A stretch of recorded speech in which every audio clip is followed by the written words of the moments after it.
What is going on, everybody? Welcome back to NFL Turf Talk here on DSM Media's Facebook, YouTube, and Twitter channels. If you're new to the channel, make sure you head on over to @DSM_media on Twitter. Hit that follow button, and while you're over on the page, make sure you check out the link tree in our bio. It'll take you to every social media platform we are available on. I am one half of your host today, Dylan Davis. You can find me on Twitter @DylanJD98. To my right, my co-host Scotty. Make sure you can check him out on Twitter @ScottyDrown. And if you guys want to be interactive throughout today's show, yes, we are back on Facebook, so you can get your thoughts, questions, and comments pulled up on the screen there. But make sure you head over to the YouTube channel specifically. It's the best spot to get your questions pulled up and get interactive with the show.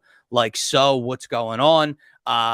Scotty, not Sunday, man.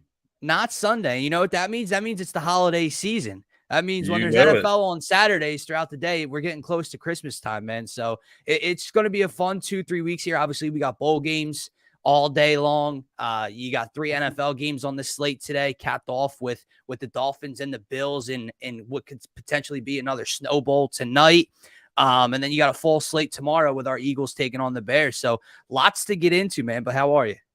I'm doing well, man. Despite the illness, I'm actually doing pretty fine. I just can't go out of the house. So, other than that, I'm happy that I have some entertainment over the weekend. That I'm gonna be. Stuck. We were supposed to. We were potentially linking up this weekend and everything, man. So it kind of got after Christmas. After Christmas, we definitely will. Absolutely. But I'm happy for Saturday football. You can play football every day of the week, and I'll be happy. Like if they wanted to go 7-day slate and have every game nationally televised, I'm with it, man. Do you know what's so funny about that? We do it too when we get on here and talk about some of these primetime matchups throughout the week. And a lot of people on social media, we complain about the bad matchups. But at the end of the day, you're actually sick right now, but we all have a sickness in terms of we'll just watch whatever, dude. Like, and maybe not whatever, right? If it's week 16, week 15, and Thursday night football is the Houston Texans versus the beat up LA Rams. People are still going to tune in, but I'm not going to be interested, but we're still going to watch. Right. Yeah. So yeah, if football was on 7 days a week, we would no doubt about it tune in. But let's start with our first game of the slate today, the 1 p.m. game. And that is the Indianapolis Colts heading to Minnesota to take on the Vikings. The Vikings coming off of a bad loss to the Detroit Lions. They pick up their third of the season, while the Colts are 4-8-1. Obviously, the Tennessee Titans have lost 3 in a row, so you would think, oh, maybe the Colts have a chance to come back and fight for that division. It's not looking likely over there in Indianapolis. So what are you looking for in today's matchup with that game? Yeah, I'm looking for the Minnesota Vikings to kind of take a bounce back, right? You have to bounce back from that loss to Detroit, and Indianapolis isn't necessarily the easiest team to do that against, so it is going to be a nice test. We've seen Indianapolis play teams close. Obviously, the Eagles, they beat the Chiefs earlier this season, so they have potential to upset, right? They have the capability. So the Minnesota Vikings have to really beware today, right? But also just be on your game and play your game and get back to what you were doing before last week, and you should be good to go.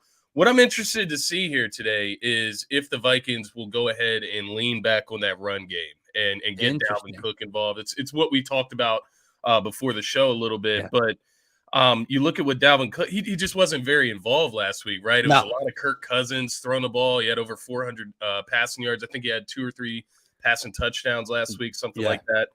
Justin Jefferson up over 200 receiving yards. So let's get back to the ground game, slow down the pace a little bit, and try to retract everything and get back on track here. How are you feeling, though? Who are you feeling? Well, what are you seeing in this game? I do predict a bounce back game for the Minnesota Vikings. I kind of like all the odds on favorites today, and that's never a recipe for success, it feels like, but that's probably where I'm rolling today as we progress throughout the show. But you bring up an interesting point in terms of falling back on Dalvin Cook a little bit today in the run game, because you mentioned Jay Jettis, excuse me, had over 220 receiving last week, right? He was incredible. Kirk threw ridiculous numbers, didn't turn the ball over either. Yeah. But that didn't result in winning football, Scotty.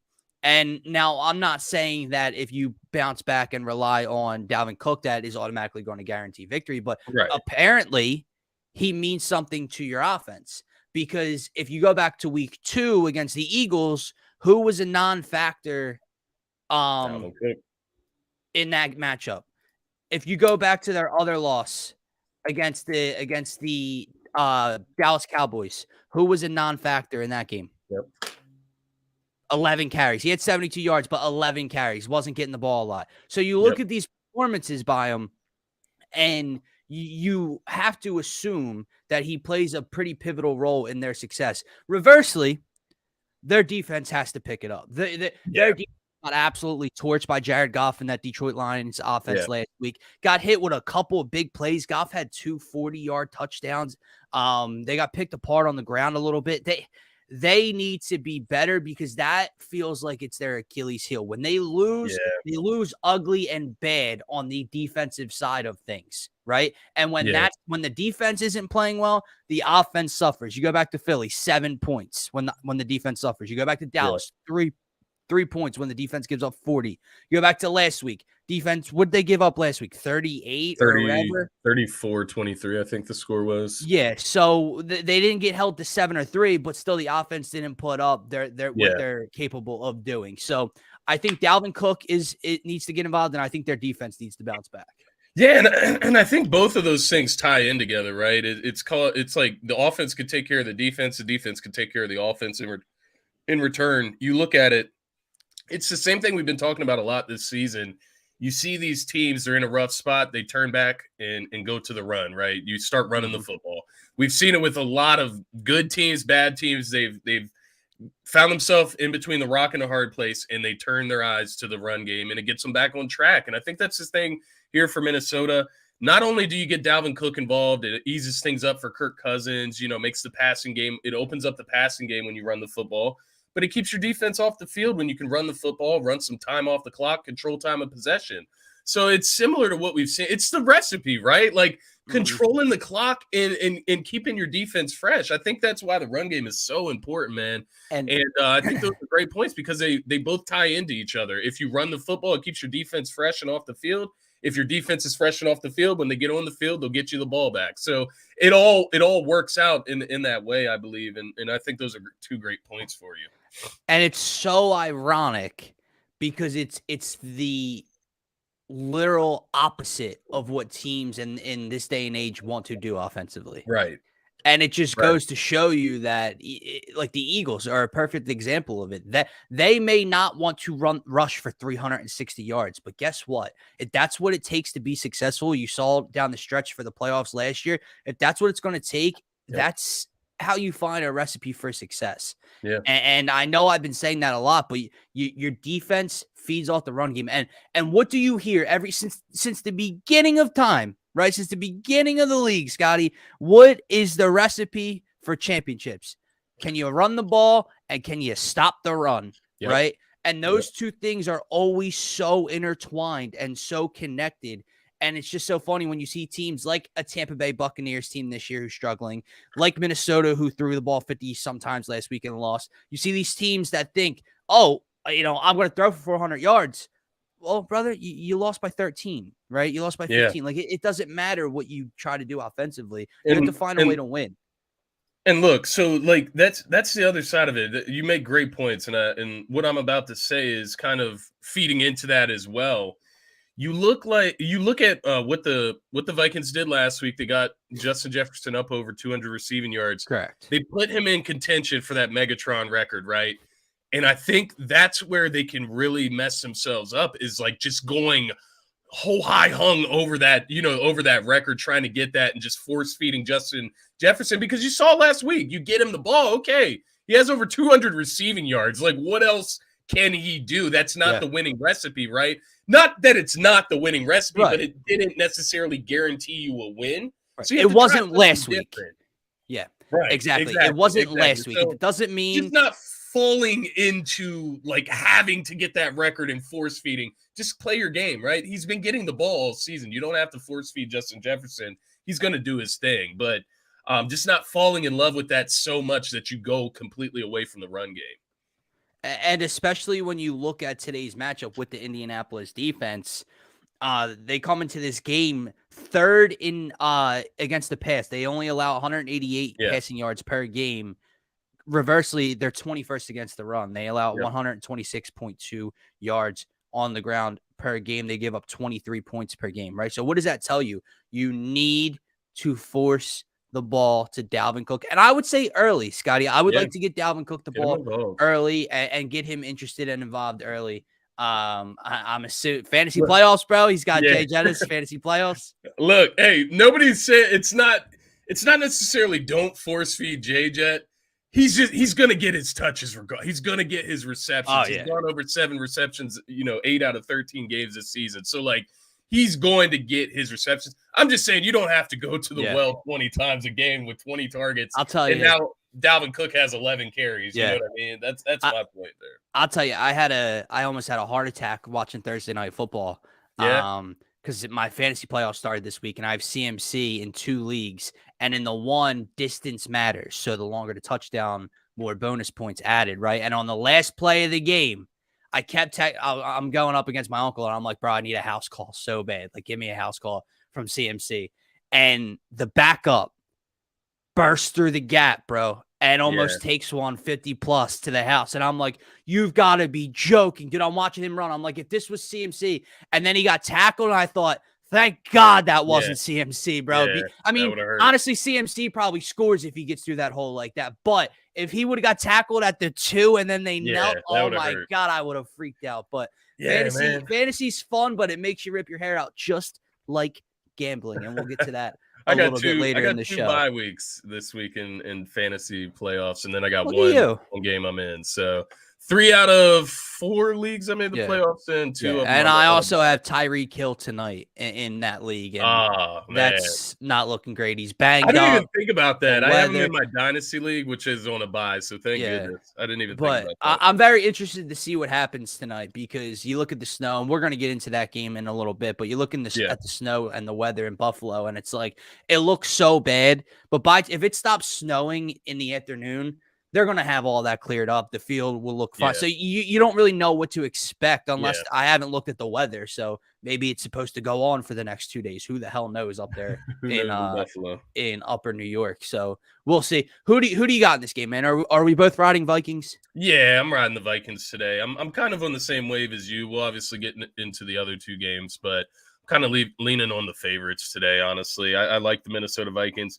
They weren't coming off a loss, and Indianapolis is off the bye week. Maybe I'd be a little more pretentious when it comes to the Vikings winning today, but I think for them to drop 2 in a row at this point in the season, that would be really, really concerning for them, right? Well, so I'll tell you what, if they want to keep that 2 seed, they need to win, because San Fran's right on their heels at 10-4, and that defense looks really real. So the Vikings might want to find a way to win today at home against a lesser opponent. Moving on to the second game today, man, we have another divisional matchup, same as the night game.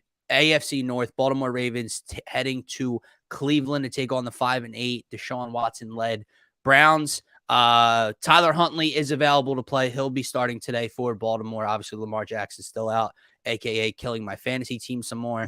But what are you looking at in this game, right? Because you got the Ravens, who are just keep scrapping and clawing and finding a way to win games, even when they're missing their QB1 and QB2 at some point last week.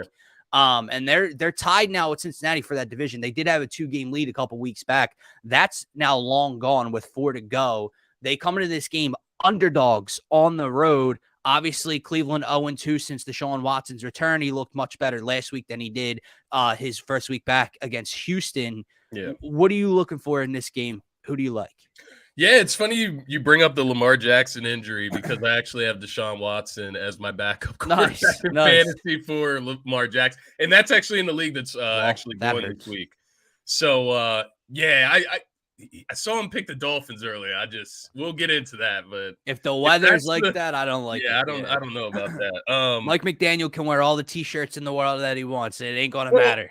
I'm just thinking about Darius. He lives in Florida. His girl is a Miami Dolphins fan. So I'm like, when you come up north and you felt how cold it is, and you're talking about how you've adjusted to the South, how do you think the Miami Dolphins team feels? That's here. Exactly. That ain't even Buffalo. That ain't Buffalo in a snowstorm. I don't know. We'll get into that game, but Deshaun Watson, I'm interested to see what he looks like. It's on national television today. This is his first national televised game that we get to see Deshaun Watson in front of everybody. It's in Cleveland. So that's what I'm looking for today. I'm looking for Deshaun Watson to show that he is getting somewhat back into a groove. You look at his numbers so far, 2 games, 38 for 64, 407 yards, 1 touchdown, 2 interceptions. Looking for an improvement from there, right? Like, we need to see something because they gave this man a multi-$100 million contract. Like, they sold their soul for a we problem need to child. see something from Deshaun Watson before the end of the season. Why not start it by spoiling the Baltimore Ravens season and their division title chances, right? Spoiling's a great point because that's Yeah. all teams are trying to do at this point, especially a division rival at home, right? Like, they have no playoff implication in this game. They're just about out of it. That 7 seed, they're not catching up for that. But they'll definitely want to play spoils to their divisional rival in Baltimore. And they have a very good chance to today with no Lamar Jackson. Now, Tyler Huntley is in a scrub, but I'm just not a Tyler Huntley fan. That's why I have a question to throw in here to you. Yeah. I got Mark Andrews because I had paired with Lamar Jackson. This is my fantasy playoff. Mm-hmm. And I have Evan Engram. Now, Evan Engram went for 160 and 2 tutties last week. Now, obviously, I ain't expecting that. But Mark Andrews has got me like 2 and 3 points since Lamar's been out. Do I start Mark Andrews and roll with the guy I've had in all year, or do I make the adjustment? Jacksonville is playing Dallas, but we're all hoping that Dallas could be on upset alert. Maybe they don't cover the tight end too well. I don't know. I'm trying to see here. Let me get Evan Engram. I just want to see what Dallas does against the tight end position, like what type of matchup that is. I know. Like, can I get Mika in coverage? I don't know. Man.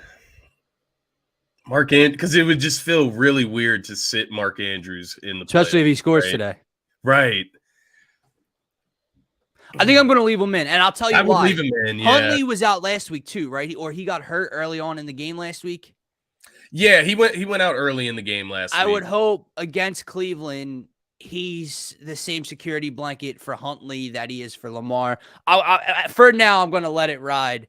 But yeah, it's a tough decision right now. Yeah, because there is this one part of me, like, don't get me wrong, I would love for Jacksonville to like spoil the Cowboys. There is part of me that thinks they could come out and just blow them out. Tomorrow, you know what I mean? So I don't know. I would probably lean Mark Andrews. He's their focal point. Like, who else are you going to if you're Tyler Huntley, right? Like, I'm going to my big tight end, and especially in the red zone, so at least get a score. But I guess my question to you about this game, because there's not a ton here. Obviously, the Ravens, they've been on a win streak. They're still just trying to stay afloat within that division without Lamar.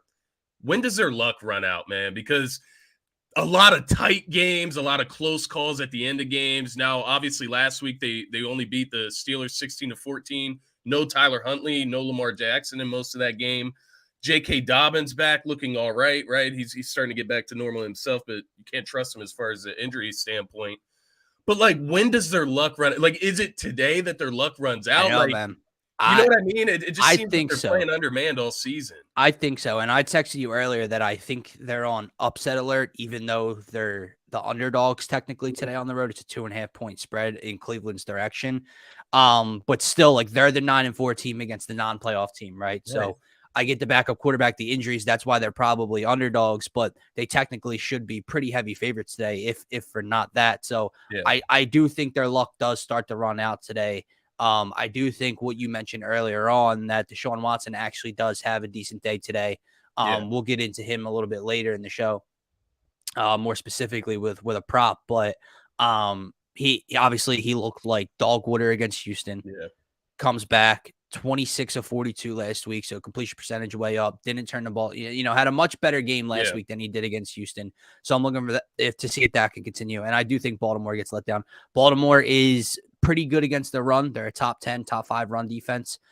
So we'll see what happens with Nick Chubb between the 20s, but they're horrible against the pass. I believe they're 26th against the pass. So if Deshaun Watson wants to have a day on national television, this would be the matchup for him to do so and to play spoils.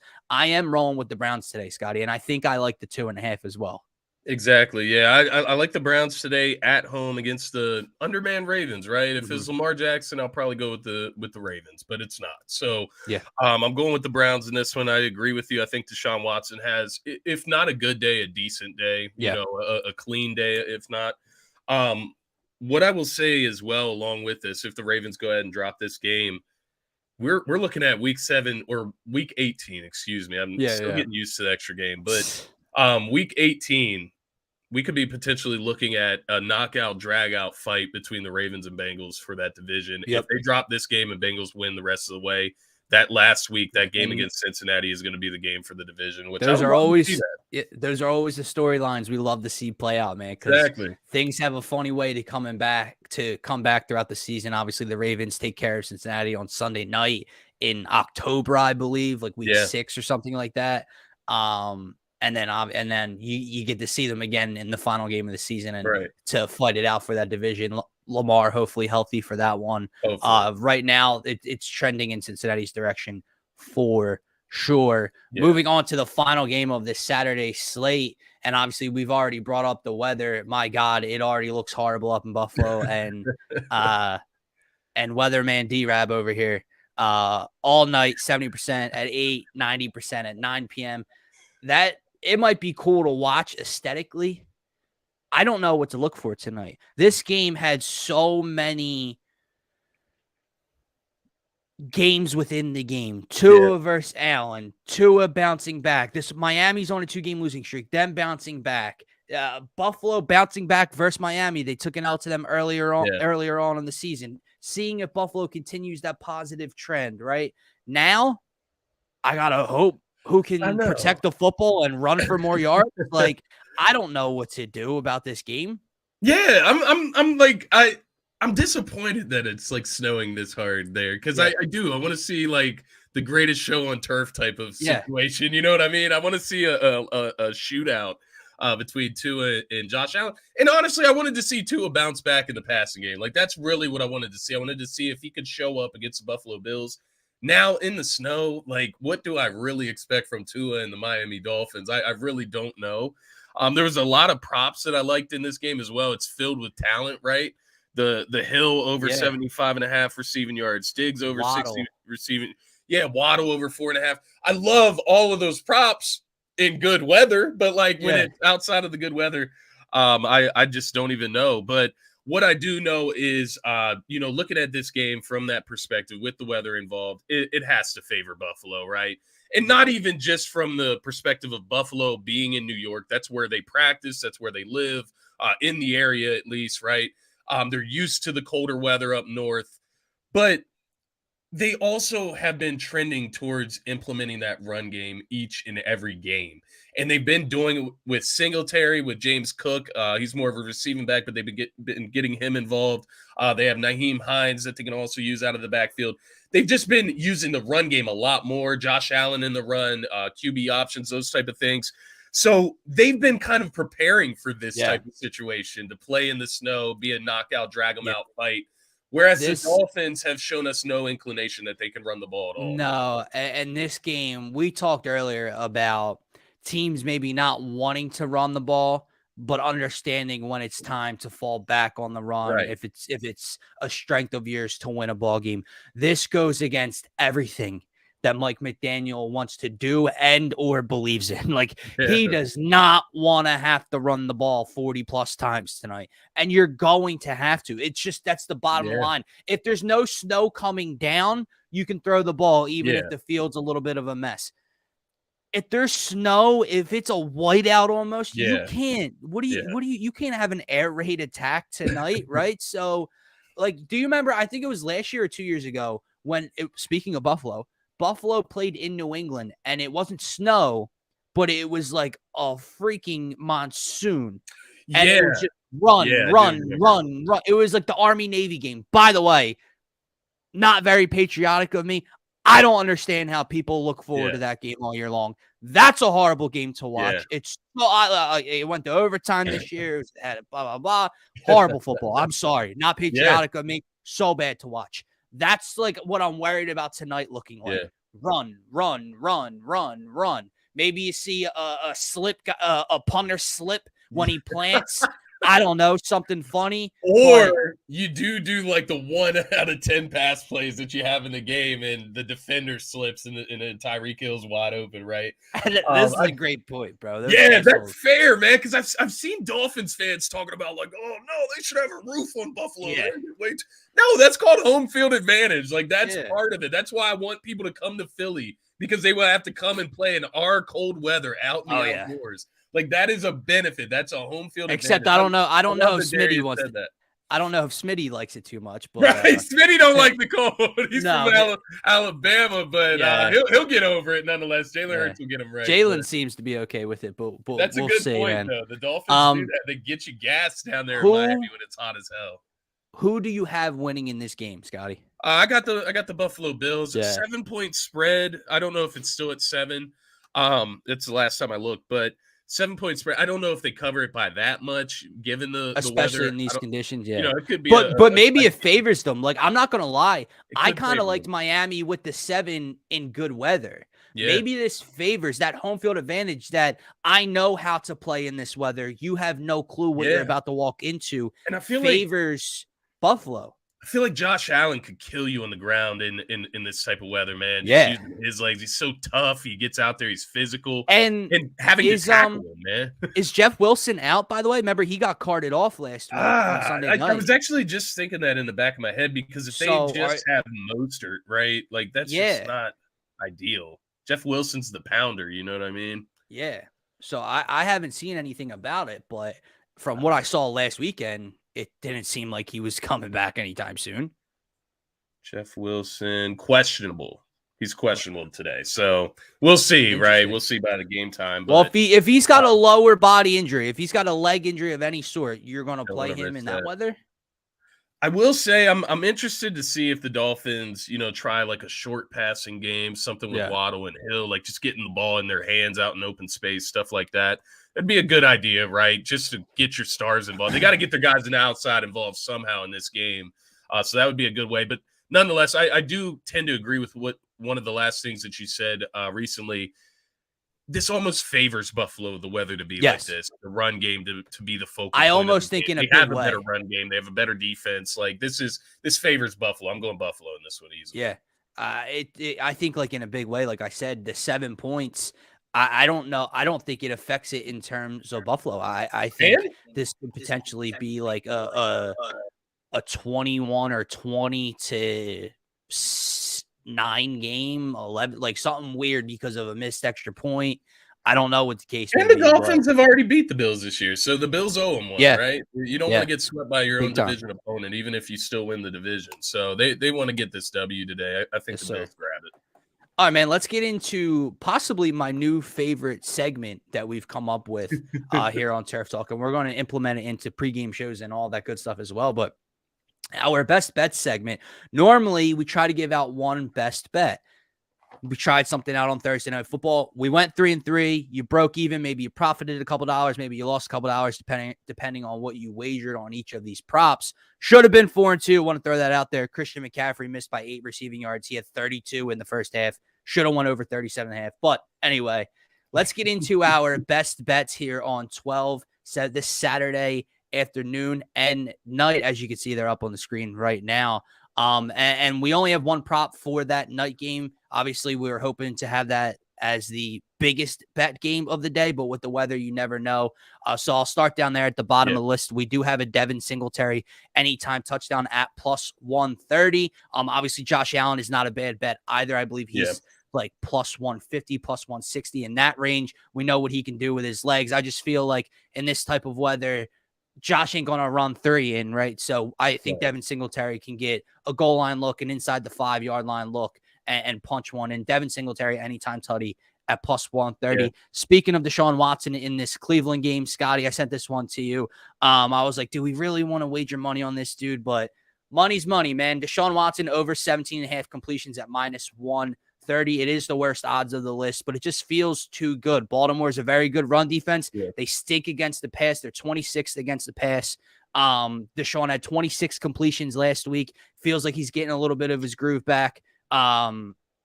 18 completions really shouldn't be that difficult unless it's somehow the Nick Chubb show for 38 carries Well, today. 26 passing defense, I don't see why not. Yeah, exactly. Speaking of Nick Chubb, though, this does not mean I don't think Nick Chubb finds the end zone today because they get inside the 10. Nick Chubb's getting the ball. Nick Chubb, anytime tutty at minus 115. I'm actually shocked his odds are this favorable. Derrick Henry is like minus 200 to score. Jonathan Taylor is like minus 180 to score this weekend. Nick Chubb at minus 115. I know Baltimore's got a better run defense than those other teams' opponents, but I like Nick Chubb to find the end zone today, Scotty. This one is you. I love it. I know you got a Jettis play in yourself, but Justin Jefferson over 7.5 receptions at plus 110. Second best odds on this list. Even though we think when we get to the top prop, I'll explain why they run the ball more. Jettis is still going to get his, right? They're going to, maybe they do force feed him. I don't know. 8 receptions should be in Justin Jefferson's future this afternoon. And then finally capping it off, Dalvin Cook over 70.5 rushing yards against Indianapolis at minus 125 today. Indianapolis, third against the pass, 21st against the run. They allow over 125 rushing yards per game. I do think that Minnesota bounces back. Dalvin Cook only has 3 games this year under 70 rushing yards. One of them was last week. So I do not see back-to-back performances with Dalvin Cook under 70 rushing yards. I think he gets 71 plus today. Those are our best bets if you parlay them. Now, of course, DraftKings has to be difficult. Of course, you can't get Jettis at 8 receptions. You can get them at 7 or 9. You can't get Dalvin Cook at 70 rushing yards. You can get them at 65 or 75. But if you parlay them the way I did with Jettis, 7 receptions, and Dalvin Cook at 75 rush yards, it is a combined plus 2,733, plus 2,733 odds if you parlay all of these props together, Scotty. Yes, sir. Yes, sir. I love the plays. Obviously, you know, the night game is disappointing that the weather's that way because we would have probably a little more for that game. But yeah, nonetheless, this first game, there's a lot that I like in this game with Minnesota because their offense is kind of very simple. It's Justin Jefferson and Dalvin Cook, right? With a little bit of Hawkinson and Thielen and Osborne mixed in. But it's mostly Justin Jefferson and Dalvin Cook. So I honestly, along with the 7.5 receptions, 7.5 plus receptions, I actually love the anytime touchdown for Justin Jefferson the over in yard. I was going to ask you, I haven't laid it yet. I know you think he gets in the end zone, obviously, from your play. But we do have Chubb touchdown. We do have Singletary touchdown, the running backs. Do I stick on the RB theme today? And do I parlay a Dalvin Cook, Nick Chubb, and Devin Singletary anytime touchdowns? It's over plus 600 when I looked at it. Yeah, I mean, Nick Chubb, I feel is like you could put him in for a touchdown every single week. I believe he scored in 3 of his last 4. Yeah, so I mean, you can ride Nick Chubb anytime. Devin Singletary would probably be in that weather, probably the outlier, best odds. But I still think he's a horse. He's out of their backs that they would use in that type of weather. I think Singletary's the workhorse in that group. And then looking at Dalvin Cook, just a bounce back game once again, getting the ball in your guys' hands, getting him confident again after last week. And I think you do that by not only getting him involved with carries, but getting him involved with carries in the goal line situations, getting him some touchdown love, right? Everybody feels happy when they get a touchdown. So I actually like that. What do you know the odds by chance? Or it was over 600, like 626, something like that.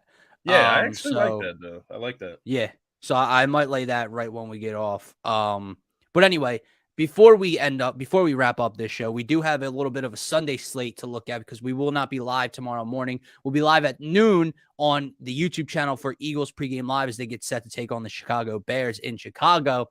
But we do have a Sunday slate to look at, Scotty, to run through real quick. Not a great slate. I think the previous 2 weeks were a lot better. But there are games with serious playoff implications in them, and I'll list them out to you. You have the Dallas Cowboys and Jacksonville Jaguars. Cowboys right on our heels, division rival. We're always going to pay attention to them. Meanwhile, Jacksonville, big win over Tennessee last week. Can they bridge the gap? Can they close the gap on Tennessee with an upset over Dallas? You have the Detroit Lions trying to sneak in back end of the NFC wildcard playoff picture, while the New York Jets go back to Zach Wilson, 6-7 versus 7-6 there. You have the Tennessee Titans versus the Chargers, 2 7-6 teams, one trying to win their division, both potentially trying to make a playoff at some point. You have the Bengals trying to win their division versus a 6-7 Tom Brady team trying to win his division. And then lastly, you have a 7-5-1 matchup, which took place 2 short weeks ago in a tie on Sunday Night Football between the Giants, and they head to Washington to take on the Commanders. So couple games, heavy playoff implications. What game are you most looking at in terms of maybe not most exciting, but the game that has the most within it? That's a great question. That's a great question. Because, you look at some of these games. So, like New York and Washington. Hey, Brock Purdy's overrated. I'm tired of hearing about it already. Miss me with that, man. I'm sick of it already, dude. They're calling him Tom Brady. Get out of here. They call Jalen Hurts the system, but then they praise Brock Purdy as Tom Brady. Get out of here, Scotty. Come on, Terry. I'm not hearing it no more. Nothing against you, Terry, but I'm not with the Brock Purdy bullshit. Looking at these games, I would have to go. I don't know. It's tough. I'm between the Dallas game, the Giants game, and the Lions and Jets. Okay. So I look at the Giants in Washington. Whoever wins that, probably going to make the playoffs. Would you agree there? I'm sorry, which one? Between New York and Washington. Whichever one wins to me is a lock for the 6th seed. I still believe there's a chance that the other one can lock up the 7th seed because of Seattle's future schedule. They're coming off of a loss. And then obviously it all depended on the Lions really this week, right? The Lions lose to the Jets. That kills them as well. So it'll basically be down to the loser of this Giants game, Lions and Seahawks. Yeah, let's start at the Dallas game. Because I think that one's the most interesting. Now, as I said earlier, there is an opportunity where the Dallas Cowboys come out this week. They go to Jacksonville and they just dog the Jacksonville Jaguars out. It's possible. I understand that. But I'm not sure that it's going to go like that. I just really am not sure. I look at Doug Peterson, the leader of this Jaguars team. Who better if you're the Eagles and you're looking at the Cowboys? Familiarity, right? You bring Trevor Lawrence in. He's going into a situation where his head coach has experience going against the Cowboys. He's looked great. Trevor Lawrence looking like the bona fide number 1 pick of his draft class. I saw this thing where they were talking about which quarterback would you take. Trevor Lawrence by a mile, right? Like he's shown it so far this season, especially. But I'm just looking at, Dak in this game, turnovers, right? Is he going to take care of the football? Because he just has not. He has not taken care of the football since he's returned. He leads the league in interceptions since he's returned from his injury. And he's had multiple interceptions in 3 out of the last 5 games. So is Dak going to turn the ball over? Because those are the type of things that will give Jacksonville this game, quite honestly. When I look at it from Jacksonville's perspective, you look at their record, they're 5-8. Like what's the point, right? Like why should they go out here and play their hardest to beat the Cowboys? Because they have a legitimate chance at making the postseason here if they can beat the Cowboys today. That is the key to their postseason trip, right? Like if you can beat the Cowboys today, they move to 6-8. I have Tennessee losing to the Chargers. Let's put that out on the forefront there. Tennessee has lost 3 in a row. I think they're going to lose to the Chargers. I think those teams are going in 2 different directions. So they would be 7-7. So Jaguars 6-8. 1 game difference. They play each other in the last few games of the season. And they play again as well. So they would control their own destiny, right? Win out, you're gonna go to the playoffs. So the Jags control their own destiny if Tennessee loses tomorrow, excuse me. So I'm looking at it from their perspective. They have all the motivation in the world to go out and get this game. Not only because Doug Peterson used to play against the Cowboys and he probably hates the Cowboys as much as we do, but also because they have a legitimate chance to take a step forward as an organization and make the playoff. That would be huge for Jacksonville, man. That would be incredible, honestly. Don't know if it's going to happen. No, I don't, but the fact that it's in Jacksonville as well plays a factor to me. Not because Jacksonville has this big home field advantage, but you watch this Dallas Cowboy team play, and I know it's hypocritical because they just almost lost to Houston at home. But when you watch this Cowboy team play on the road, the offense doesn't feel as explosive. I don't know what it is. I don't know why I feel that way, but they don't feel as explosive. I feel like Dak is more prone to turn the football over on the road. And for this to be a closer game, Doug Peterson has this young quarterback playing at an all-time level right now. Yeah. Trevor Lawrence is locked the hell in over the last 3 weeks or so, right? Zay Jones is getting going. Evan Ingram, as I mentioned earlier, 2 touchdowns, 160 plus receiving yards last week. Travis Etienne hasn't even really been a factor the last 2 wins or so for Jacksonville. So if they can get him going versus this Dallas defense, that'll be interesting to watch.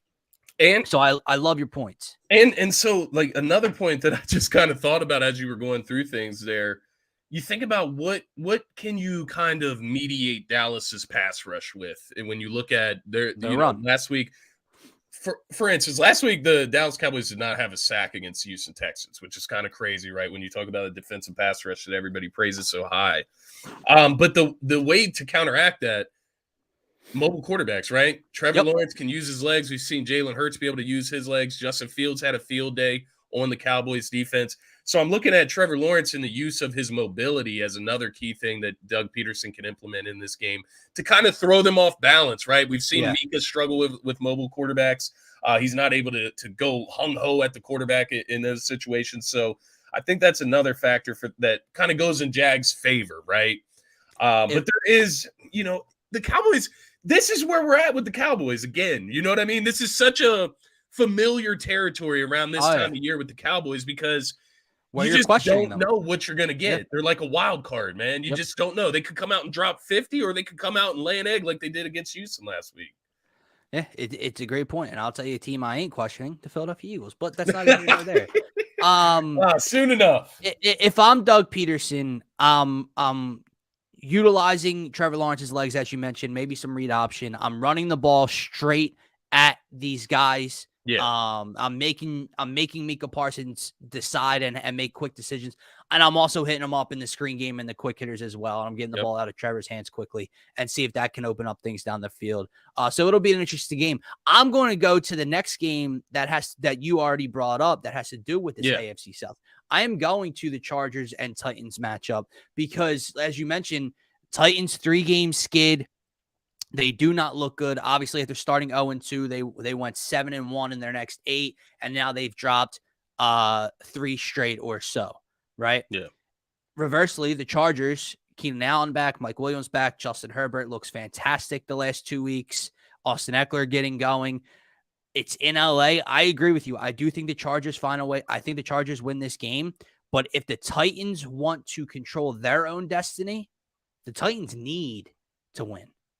They need to win tomorrow afternoon, okay? So I'm looking to see if they're real or not, because heading into that matchup versus them as an Eagles fan, that was probably at that moment the best team we played. Out Minnesota, but that was so early on in the year. Dallas, backup quarterback, I'll give that to you, right? This was looking like the toughest, most hard-fought game, and now they're in free fall, while the Chargers are on an upswing. So I do like the Chargers in this game, but I'm definitely keeping my eye on it in terms of that AFC playoff picture, because no offense, the Chargers need it just as well to maintain a higher wild card seeding or even make the wild card at this point. When you look at the likes of the AFC East, right? One team's going to win it, probably Buffalo most likely. Then you got Miami, Jets, and New England all in that division that could potentially make the playoffs. Yeah, it's interesting, man. As you were talking through that, I was just kind of looking at up the Titans' numbers here defensively, because let's be honest, the last few weeks, it's been that passing defense, right? They cannot patch that passing defense up, and they're getting aired out right now. And they're actually, it makes sense because they're second in they're second worst in the NFL in passing defense in the NFL. So 31st, I guess you would say, for the Tennessee Titans pass defense. And I think that's a recipe for disaster against the LA Chargers, man. You look at what we talked about on, I believe it was on Thursday's show. Are the Chargers, turning the corner? Is Justin Herbert getting healthy? Are his receivers back, finally coming in to help him, right? And you saw that in the last game against Miami. He torched that team, right? It was the most efficient. It's the Justin Herbert that we expected, and we finally saw it. That's that top 5 Justin Herbert that we talked about before the season started, right? Where he's in the conversation with Joe Burrow, Josh Allen, so on and so forth. He hasn't shown that throughout this season for the most part, but he got back to that last week. He had his weapons back. He looked like he was fully healthy. He was mobile, getting out of the pocket, doing things. And I mean, he's always had the rocket attached to his shoulder. So this dude, I think he's going to have a field day today against the Tennessee Titans, man. It's a bad recipe. Healthy Justin Herbert with that passing attack, and then you mix in Austin Eckler on the ground and also in the passing attack. Yeah. But I'm with you. A couple weeks ago, we watched the Tennessee Titans take the Kansas City Chiefs down to the wire on national television. Cincinnati. Yeah, we saw them take them down to the wire. These are high-quality teams, and not to mention high-quality quarterbacks that they're going against that they, gave up 20 points to Cincinnati? 20 in both. 20 to the Chiefs. So you're talking about holding Patrick Mahomes to 20 points, holding Joe Burrow to 20 points, but then the following week you allow Jalen Hurts and Trevor Lawrence to go over 300 passing yards. So where are we at? You're right. It's a barometer game for Tennessee, and your season's on the line. Like, if you lose this game, the pressure is on. Even if Jacksonville does lose this game to Dallas, there's still a possibility, right? If Tennessee drops another game after this, got to turn it around today against the other 7-6 team that you're honestly, you're looking at fighting a playoff spot for. So it's going to be rough, I feel, for Tennessee. I got the Chargers in this game. I think the 3-point spread is generous in all honesty. But yeah, Tennessee, it's a big game for them nonetheless. Yeah, no, I agree, man. We got about 5 minutes left. So I want to run through these two games with predictions and then get to one last story. Cincinnati, Tampa Bay. Who do you have in this one? Is there any chance Tom and Tampa at home can put together a W? You probably know where I'm going to go with this. It's a hell no for me. I went to the Tampa Bay well a little bit last week. Not that I in it for Tampa Bay against San Fran, but I just had a little bit of hope in me where I was thinking, Tom Brady's going back to San Francisco. It's his hometown. He's going to have family, friends there. Yeah. Didn't make a difference. Actually, it was worse than what I expected or what I could have imagined as the, worst outcome in that game for Tom Brady and the Tampa Bay Buccaneers. I think the 3.5-point spread is generous in this one as well. I think Cincinnati should take care of business even on the road. I know it's a must win for Tampa. That hasn't meant anything all season for Tampa Bay. So, you played Brock Purdy last week, right? You ain't played Joe Burrow and Jamar Chase and T. Higgins and Joe Mixon. They've won 5 straight, man. The defense is playing out of their minds as well for Cincinnati. They have escalated themselves into that top 5 contender conversation. It's as simple as that with the Bengals. So no, I'm not going to take the Buccaneers over these guys. All right, last one here, and this is just comedy at this point for a team that started off so well. Everyone was remember those receipts everyone was Robert Saleh was keeping, and things were going so well for the New York Jets, and I was actually happy for them for a second. They were a fun team to watch. They're still good defensively. I know they're big. They lose their running backs. I get all of that. But now you're back to same old. Where's Joe Flacco, man? That's what I'm wondering. What happened? Just because Mike White gets injured, you go back to the kid. He wasn't even dressed for the last 2 weeks. I don't know how far along he's come in his maturity process and his leadership process, his production process over 2 weeks, man. Like you could have given him a month while after that disaster. You gave him 2 games, right? So I'm looking at this game against the Lions, and they need to win this game. I'm all over the Lions, dude. I honestly think you come out, and I think Zach Wilson has a terrible game. Yeah. I do not think the 2 weeks off, faced him at all. I don't think it helped anything. I think he comes back in. These wide receivers have to be pissed. They have to be blown, man. Garrett Wilson, talking about an offensive rookie of the year conversation for him. Not a goddamn chance now, man. I'm with you. Look, I'm sorry to Jets fans because their season is done. It's over, man. This is going to cost you. Mike White wasn't the savior per se, but he's better. He's better than Zach Wilson. I would put Joe Flacco in before I would put Zach Wilson. But as soon as I saw that Zach Wilson was starting in this game, I immediately chalked it up as a loss for the Jets. I don't believe in him at all. I do agree with that comment. Yeah, he's fighting for this little 2-game hiatus was like putting your child who has been acting up so poorly and so badly in timeout for 2 minutes, and you're like, okay, I think he's learned his lesson. Like, no, I don't think he's learned or gained anything from this experience. I don't think he took anything away from it. I don't know. Maybe I'm wrong. Maybe he comes out slinging. Detroit's Lions playing defense out of their has been mind right playing now. better, but maybe they're not so great. I don't know. Yeah. I like the Lions in this one. You got the Lions as well? Yeah, I got the Lions. I'm all over them in this one. They've won their last 5 out of the last 6, I should say. Zach Wilson start once again. I think the 1.5 point favorite's generous. I think It Detroit is pretty generous. at the end of the day, when you look at this game simplistically, Detroit is one of the best offenses when it comes to scoring in the NFL.